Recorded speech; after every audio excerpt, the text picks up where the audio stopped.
أعوذ بالله من الشيطان الرجيم. بسم الله الرحمن الرحيم. إنا أنزلناه في ليلة القدر وما أدراك ما ليلة القدر. ليلة القدر خير من 1000 شهر. تنزل الملائكة والروح فيها بإذن ربهم من كل أمر. سلام هي حتى مطلع الفجر. صدق الله العظيم. یقیناً ہم نے قرآن کریم کو لیلۃ القدر میں نازل فرمایا. آپ کو کیا پتہ ہے کہ لیلۃ القدر کیا ہے؟ لیلۃ القدر 1000 مہینوں سے افضل ہے، بہتر ہے. اس میں فرشتے اور روح اپنے رب کے حکم سے ہر امر کی چیز کو لے کر نازل ہوتے ہیں. یہ پوری کی پوری سلامتی ہے فجر کے طلوع ہونے تک. اس وقت سورۃ القدر آپ حضرات کی خدمت میں پیش کی گئی، اس کا ترجمہ پیش کیا گیا ہے. اور سورۃ القدر کے سلسلے میں ہم لوگ سنتے بھی ہیں، پڑھتے بھی ہیں، اور شب قدر کی فضیلت کچھ نہ کچھ ہم لوگوں میں سے اکثر کے ذہن میں ہے. فضائل اعمال میں حضرت شیخ زکریا رحمۃ اللہ علیہ نے بڑے اچھے انداز میں شب قدر کے تعلق سے بتایا ہے. تو ہم لوگ تعلیم میں بھی سنتے ہیں، اور علماء اکرام بھی جب رمضان کا مبارک مہینہ ہوتا ہے، آخری عشرہ ہوتا ہے، تو شب قدر کے تعلق سے بتاتے رہتے ہیں. تو اس معنی کر کے اس صورت میں جو باتیں آئیں گی تو اکثر تو آپ کے ذہن و دماغ میں ہیں اور آپ کو اس کا علم ہے. شب قدر، لیلۃ القدر، اور اس آیت کا، سورۃ القدر کا شان نزول ابن ابی حاتم نے مرسل نقل کیا ہے کہ نبی کریم صلی اللہ علیہ وسلم نے بنی اسرائیل کے ایک مجاہد کا ذکر فرمایا جو 1000 مہینوں تک اللہ کے راستے میں جہاد کرتا رہا. کبھی وہ بیٹھا نہیں، کبھی وہ رکا نہیں، اور 1000 مہینے تک اللہ کے راستے میں لڑتا رہا، دشمنوں کا مقابلہ کرتا رہا. صحابہ کو اس پر بڑا تعجب ہوا کہ 1000 مہینے کہاں، اور اس میں پھر پورے کے پورے 1000 مہینے اللہ کے لیے لڑنا. تو تعجب ہوا. تو اللہ تعالیٰ نے انعام کے طور پر، فضیلت کے طور پر، اور امت محمدیہ کی خصوصیت کے طور پر شب قدر کا انعام امت محمدیہ کو دیا اور سورۃ القدر نازل فرمائی. اور اس میں یہ بتایا کہ لیلۃ القدر خیر من 1000 شہر، کہ یہ لیلۃ القدر جو آپ کو دی جا رہی ہے، جو آپ کو ملی ہے، یہ 1000 مہینوں سے بہتر ہے. وہ 1000 مہینے لڑتا رہا، لیکن اس سے بہتر آپ کو اگر فضیلت حاصل کرنا ہے تو ایک رات میں عبادت کر لو اور فضیلت حاصل کر لو. اب بہتر ہے، کتنی بہتر ہے یہ نہیں بتایا ہے، ڈبل ہے، ٹرپل ہے، اس طریقے سے کوئی حد بندی نہیں کی ہے. تو اس معنی کر کے امت محمدیہ پر اللہ رب العزت نے انعام فرمایا ہے. قدر کے معنی یہ دو معنی اس کے آتے ہیں، دو معنی بیان کیے ہیں۔ ایک تو عظمت و شرف کا معنی آتا ہے، عزت و احترام کا معنی آتا ہے، اور دوسرا معنی تقدیر کے آتا ہے۔ اب اس میں تقدیر کے اعتبار سے اگر دیکھا جائے گا تو معنی یہ ہوگا، مطلب یہ ہوگا کہ اس رات میں اللہ رب العزت نے جو تقدیر ازلی میں لکھا ہوا ہے انسانوں کے تعلق سے، ہر شے کے تعلق سے، جو بھی چیزیں دنیا میں پیش آنے والی ہے، بارش کے تعلق سے، روزی کے تعلق سے، تو اس رمضان سے اس رمضان تک جو بھی پیش آنے والا ہوتا ہے تو اللہ رب العزت اسے فرشتوں کو سونپ دیتے ہیں اور پھر وہ وقت آنے پر اس کو عمل میں لاتے ہیں۔ تو ایک معنی یہ بھی ہے۔ اب تقدیر میں دو چیزیں آتی ہیں، ایک تقدیر ازلی ہے اور ایک تقدیر مبرم ہے۔ تقدیر ازلی کا مطلب یہ ہوتا ہے کہ جو تقدیر کبھی بدل نہیں سکتی، اور تقدیر مبرم کا مطلب یہ ہوتا ہے کہ جو تقدیر عدلتی بدلتی رہتی ہے۔ مثال کے طور پہ ہم لوگ کہتے ہیں، حدیث میں بھی آتا ہے کہ صدقہ بلا کو ٹالتا ہے۔ تو اگر ہمارے نصیب میں ہے، تقدیر مبرم میں لکھا ہے کہ اس کا ایکسیڈنٹ ہونے والا ہے، لیکن اگر اس نے کوئی نیک کام کر لیا تو وہ ایکسیڈنٹ ٹل جائے گا۔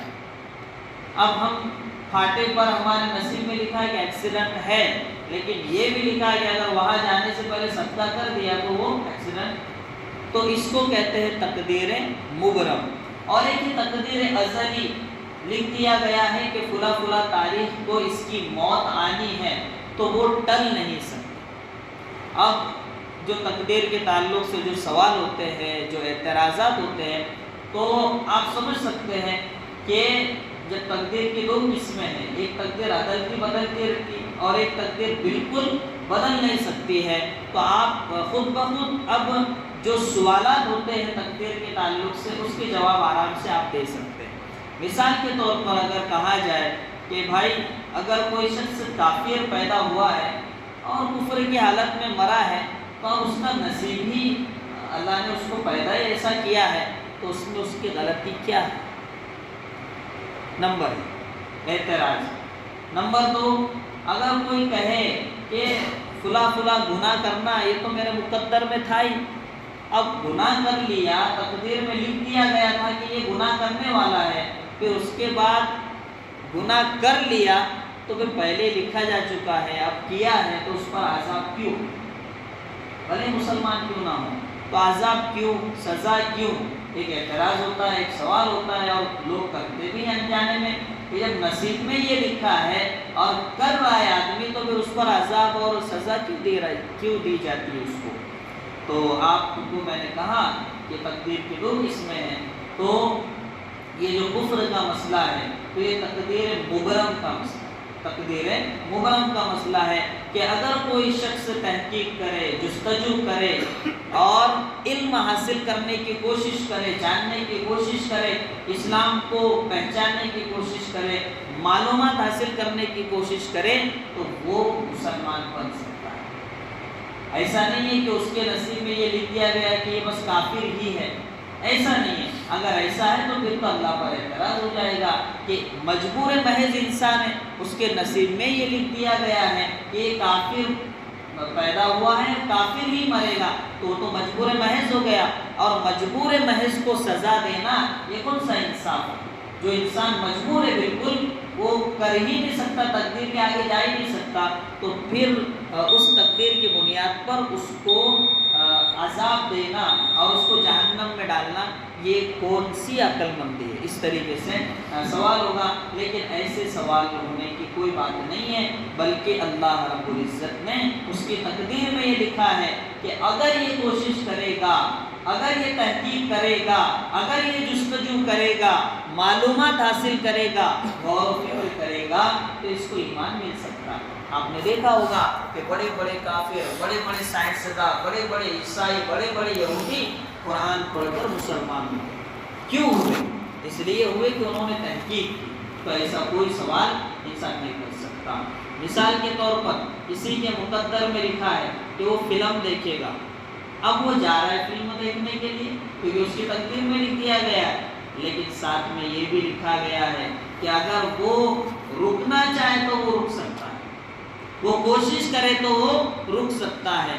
تو اب گناہ نصیب میں لکھا گیا ہے، لیکن ساتھ میں یہ بھی لکھا گیا ہے کہ اس کو اتنی طاقت حاصل ہے کہ وہ رک سکتا ہے۔ تقدیر میں لکھا گیا ہے، لیکن دونوں چیزیں لکھی گئی ہے، ایک تو وہ کرنا بھی لکھا گیا ہے اور یہ بھی لکھا گیا ہے کہ اگر وہ رکنا چاہے تو اتنی طاقت ہم نے اس میں دی ہے کہ وہ رک سکتا ہے۔ تو تقدیر کے سلسلے میں اعتراض ہونے کی کوئی بات آتی ہی نہیں ہے، کیونکہ اللہ رب العزت نے انسان میں دونوں صفتیں رکھی ہیں، گناہ کر سکتا ہے اور رک بھی سکتا ہے۔ تو انسان کا کام ہے کہ وہ گناہ نہ کرے بلکہ اس سے رک جائے۔ یہ تقدیر کے تعلق سے کچھ موٹی موٹی باتیں تھیں تو میں نے آپ حضرات کی خدمت میں پیش کی ہے۔ یقیناً ہم نے قرآن کریم کو شب قدر میں نازل فرمایا ہے۔ اب دیکھیے شب قدر کی فضیلت کے تعلق سے ہم لوگ جانتے ہیں کہ وہ 1000 مہینوں کی عبادت سے افضل ہے اگر اس میں عبادت کرتے ہیں تو۔ اور شب قدر کی تعین کے سلسلے میں ہم لوگ جانتے ہیں کہ آخری عشرے کی طاق راتوں میں عام طور سے ہوتی ہے، 21، 23، 25، 27، 29، اس طریقے سے ہم لوگ اس چیز کو جانتے ہیں۔ وما ادراک ما لیلۃ القدر، آپ کو کیا پتا ہے کہ لیلۃ القدر کیا ہے؟ لیلۃ القدر خیر من الف شہر، لیلۃ القدر یہ 1000 مہینوں سے بہتر ہے۔ تنزل الملائکۃ والروح فیہا باذن ربہم من کل امر، اس میں فرشتے اور روح، اب یہاں روح سے مراد جبرائیل علیہ السلام کو مفسرین نے لیا ہے، ہر امر کو لے کر حاضر ہوتے ہیں۔ اب دیکھیے دو چیزیں، جب فرشتے آتے ہیں دیکھتے ہیں عبادت کر رہے بندے تو ان کی سلامتی کی دعا کرتے ہیں۔ نمبر 2، اللہ رب العزت نے جو ان کے نصیب میں لکھ دیا ہے اس سال سے اس سال تک، تو پھر وہ لوگ ان چیزوں کو لے کر حاضر ہوتے ہیں۔ من کل امر سے مراد یہ لیا ہے، یہ ہر حکم کو لے کر وہ لوگ حاضر ہوتے ہیں۔ سلام ہی حتی مطلع الفجر، یہ پوری کی پوری سلامتی والی رات ہے، اس میں اللہ نے برکت رکھی ہے اور یہ صبح صادق تک اس کی فضیلت حاصل ہوتی ہے۔ اس میں مسئلہ یہ بیان کیا جاتا ہے کہ اگر کسی نے عشاء کی نماز باجماعت سے پڑھی اور فجر کی نماز جماعت کے ساتھ پڑھی تو اس کو بھی شب قدر کی فضیلت حاصل ہوگی۔ ایسا نہیں کہ 2 بجے تک جاگا ہے اور پھر سویا ہے تو بالکل سویا ہی رہ گیا ہے اور فجر نہیں پڑا ہے، تو ایسا ہوگا تو یہ بہتر نہیں ہے، بلکہ انسان کو عشاء اور فجر اس رات میں ہر رات میں پڑھنا ہے، لیکن فضیلت اس رات کی حاصل کرنا ہے تو پھر اس طریقے سے بھی کر سکتا ہے اور اس کو فضیلت حاصل ہو سکتی ہے۔ اب دیکھیے اللہ رب العزت نے امت محمدیہ پر بہت سے انعامات دیے ہیں، ان میں سے ایک انعام ہے کہ ایک رات ہم عبادت کریں صدق کے دل سے اور صدق کی نیت سے، توبہ کے ساتھ، ماضی کے گناہوں کو بالکل بھلا کر کے مستقبل میں اچھے عزائم کے ساتھ اللہ سے صحیح توبہ کے ساتھ اگر ہم لوگ عبادت کرتے ہیں تو پھر 1000 مہینوں سے بہتر فضیلت ہمیں حاصل ہوتی ہے۔ اور کیا چاہیے ہم کو؟ 1000 مہینے 83 سال اگر ہم کو عبادت کرنے کی فضیلت ایک رات کی عبادت میں مل رہی ہے تو اللہ اپنے کرم میں تو کوئی کمی نہیں چھوڑ رہا ہے، لیکن اگر ہم لوگ پیچھے رہ جاوے تو یہ ہماری اپنی کمزوری ہے، ہماری اپنی بدنصیبی ہے۔ اس لیے کہتے ہیں کہ جس وقت اللہ رب العزت نے موقع دیا ہے، سابقوا الی مغفرۃ من ربکم ورحمہ، مفسرین لکھتے ہیں کہ یہاں سابقوں سے مراد یہ ہے کہ آج کی نیکی کو کل پر مت ڈالو، ابھی کی نیکی کو بعد میں مت ڈالو، بلکہ ابھی اللہ نے طاقت دی ہے فوراً اس نیکی کو کر ڈالو۔ تو اس معنی کر کے جو رات بھی جس حالت میں ہم کو ملتی ہے اس رات کی ہمیں قدر کرنے کی ضرورت ہے، اور اللہ رب العزت کو حاضر اور ناظر جان کر ہمیں عبادت کرنے کی ضرورت ہے۔ اللہ سے دعا ہے اللہ تعالیٰ اس تفسیر کے نظام کو قائم و دائم فرمائے، ہمیشہ ہمیشہ چلاوے۔ میں مبارکبادی پیش کرتا ہوں امام صاحب کو اور ذمہ داروں کو کہ وہ یہ بہت بڑا عمل اپنی مسجد میں کروا رہے ہیں۔ اللہ تعالیٰ سے دعا ہے کہ ہر مسجد میں اس طریقے سے تفسیر کا ایک نظام، تفسیر کا ایک ماحول بنے، تاکہ قرآن کریم ہم سے کیا کہہ رہا ہے، قرآن کریم میں کیا کچھ لکھا ہے، یہ ہم کو پتہ چل سکے۔ سبحان اللہ و بحمدہ، سبحان اللہ۔